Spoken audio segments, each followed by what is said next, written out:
How you doing today? It's Michael DeSellis with my blog for Tuesday, actually Wednesday, January the 15th, 2014. Period. So today we're going to focus on controlling behaviors. I'll give you a perfect example. A local church in the area was having what is called an annual winter retreat.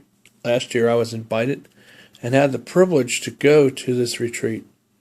And of course, everywhere I go where there's venues, a lot of people know that I record these events. Well, these people wanted to give you an example of controlling behavior and showing off their testosterone as controlling lords or beings can be.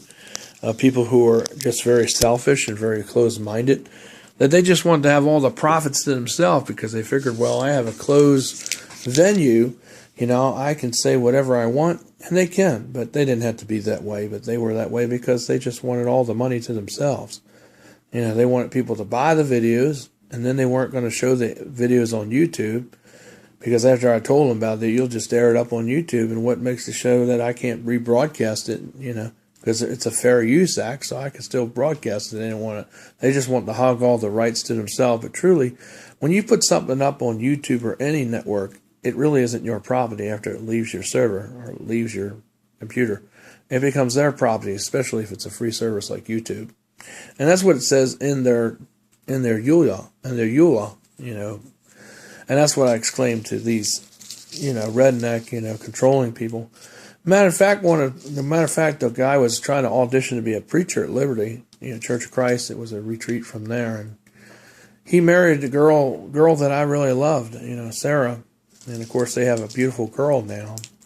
Not jealous about that. I don't care. I guess she probably believed the story that I was crazy, and so she moved on. And she probably was advised to go, marry this Bud Johnson fellow. So they got married, and they look like a good couple, and I hope he is mature in the Lord. But the way he acted last year, I would not have made him a preacher of Dunkin' Donuts, even if the dough man was there, because I don't think he's all that mature or has the fortitude to be a preacher. And I say that by the way he acted, because I would not have treated someone that way, the way he treated me.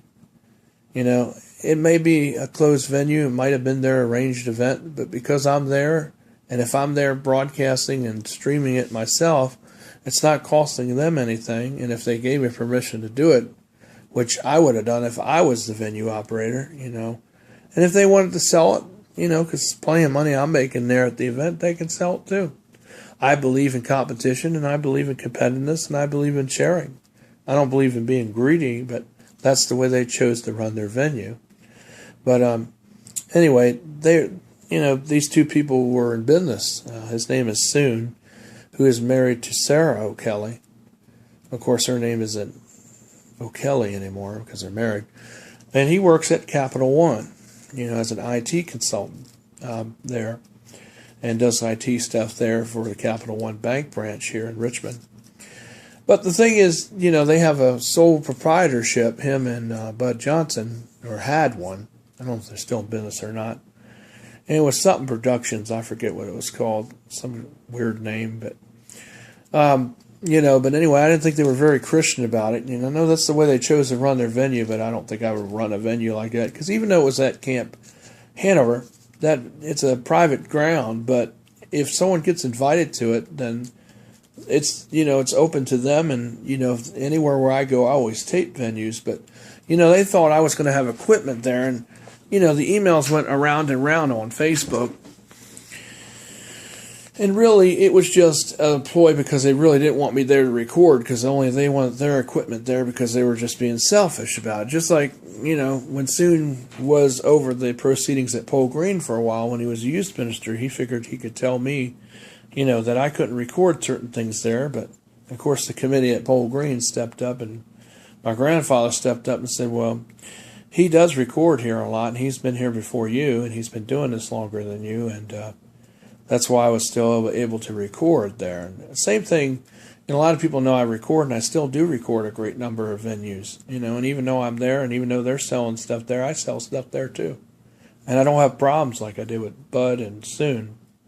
and Johnson. And, they just, they closed me out and treated me. They're just really control freaks, and they think they just get all the money and all the proceeds. And it's all about money. It's selfish. There was nothing godly there. So if anything happens, God does send them a lesson to learn to be understanding and compassionate for people and not to take, try to hog everything for themselves. And that there's plenty of business out there for everybody, and that there's no reason to be that way. Because, a lot of people get really cocky, when they think they are an IT person, especially a lot of IT people, because they think they own everything and they think they're God's gift to the earth. And they are in some ways. When they have a bad attitude, they're really God's gift. They're really God's gift to men. They're not really doing a blessing or doing a real ministry or work for God, for His glory. They're doing it only really for their glory, and that's what they both Sue and Bud Johnson were doing and exhibiting, to me. Matter of fact, they called the police, Hanover police, and they said if I were to come there, that they were going to escort me off the property. Of course, the police said they wouldn't. When I called them to check into that, they told me they wouldn't do that unless I made a scene or something. But they said if I did come, all they would do is just ask me to leave, but I never went. But, they would never escort me off unless I got belligerent, which I wouldn't get. So I ended up, going into the hospital, and I ended up having I had a sciatic nerve ended up acting up and got stressed because I lost some money there because I needed the money for profit. I figured, since they're older and mature now, I figured they got out of that. But no, Bud Johnson and Sue are still the same control people, same selfish people and money-hungry people as the same as they were back then when they were little. They didn't change. But, that goes to show you, that people, but they're so concerned about titles and everything that they never do any favors for anyone. They never do solid for anyone else. They only think about themselves, what benefits them.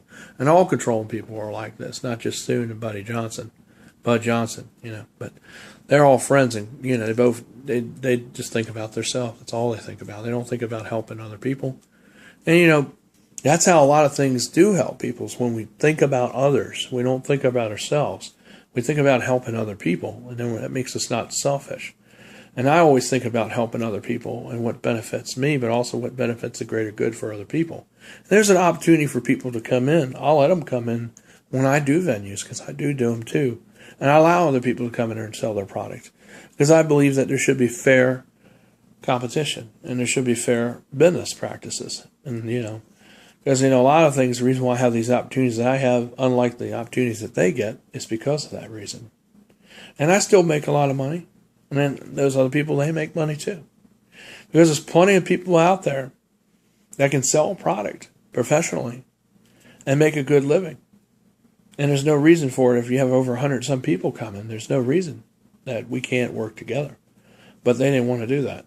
And that's the way they chose to run it. And that's the way they are with everybody, because they're very selfish.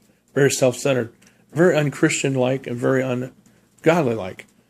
And, to me, it really did hurt my feelings because I figured they grew up and they were past all that. I thought it was just a phase that Bud Johnson and Sue were going through. That's why he had to leave Paul Green, because of that cocky attitude he had. Thought he was better than everybody, and that his, crap didn't stink. And, of course it does, because everybody's does. But, the thing is, I figured they grew up, so I figured to give them benefit of doubt. But when I went to go to do that thing, they would not let me to come in on the camps because they figured I would cause a disturbance. I was not causing a disturbance. Now, other people might have heard about it because of Facebook, and they might have heard about it, and maybe there was a disturbance happening because of it. And they're also friends with Nathan Cox too. But they're all sort of all control freaks and very selfish, and all they think about is their money and themselves. So I hope, for the love of God, that nobody gave Mr. Buddy Johnson a shot at being a minister, because I think he still has a lot more growing up to do. And I still see from other actions I've seen from that time on with other people, the way of his dealings in business and all, that I've heard about, that he's not cut out for the ministry. So I hope people, when they see this video, that they will really reevaluate and reconsider their decision that they made at that church at Liberty, Church of Christ, Christian Church in Hanover, because I don't think they made a good one. And I don't think, he's the right person, because if all the people there at the church are like that, they're not really being godly, because Jesus says that we should be an example. And being an example is not setting an example by being controlling and playing favoritisms or doing it with persuasion. People have talent and all are no different than people that don't have talent. I mean, they don't get treated any different. But a lot of ways, we trade in what is called, what's convenient. And we overlook things that we should really address in the church, which is called conformitism, or what we call moderation, or we just don't address it. Because, we'll lose all that money. When really, if they are given a lot of money and they're not living right, then they should be dealt with, And they should be removed. It doesn't matter if they give a lot of money or they're influential or not. Because when God's house, in heaven, God doesn't care if you're influential, because if you're not living right, you're not going to be there. So even if you are influential, or even if you're not going to be there. So if you want to come to a real church, come to New Hunter Church of Christ. Don't go to these churches where there's control freaks in power and people that think that all women should submit to their wife and that all men should domain over them as a king and treat them like they're a piece of property, because that's not what Romans 13 says. Romans 13 teaches that all men should totally submit to God. And when the Bible uses men, it's talking about women too. And that husbands, are to not submit to their wives. It's an equal submission, meaning both the wife submits to the husband and the husband equally submits back to her in return. And they both share and they both make the decisions in the decision making together. And that's what Jesus' picture or painting of submission is really about in Romans 13. So anyway, I just wanted to say that because I really think there was a lot of things that happened from that day when I couldn't go there to do the venue. And I think Mr. Bud Johnson and Sue, I don't know, he's got a weird name, so I don't say the last name because it sounds like a car or something, but, Sue Own or something. But I think, I really think they're having a lot of fallout because of that, because of what they did back in, what they did to me, because what they did was not just, it was not fair, and it was not professional, and it was not showing good, mature Christian character or conduct. And that was a test from the Lord, by the way. I want to tell you, Bud Johnson. I want to tell you that because that you got secrets in your closet that you have not addressed. And, you know what they are. And I don't think you should be a preacher until you get those things fully addressed. Because until you get those things addressed, meaning starting with your character and starting with your, secret, other things that are going on in your life, whether it be alcohol or pornography, something like that. There's something in your past you need to take care of before you can go on into the ministry that you need to address. Something is riddled you in the past that you have not addressed yet. And until you do, your ministry will not be what it is. This is Michael DeSilvis. I say this as a brother in Christ, and I say this because I care about you. You may not think so. You may think I'm attacking your character, and I'm not. It's not my plan. It's just to make your character better. Because I do care for you, and I do love you. I don't hold no hard feelings against you and Sue. But you need to change the way how you both, and Nathan Cox, how you handle and how you act towards people. Because you are all under notice right now with God. Because there are things you all need to address in your life. Until you address those things, you are not a noble character to serve anywhere in a church, at any capacity. And that's all I want to say to you as a preacher at New Hunter Church of Christ. The way you treated me was really wrong. And it was not professional. It was not Christian-like at all. And you know it wasn't. So, it's Michael Silvas.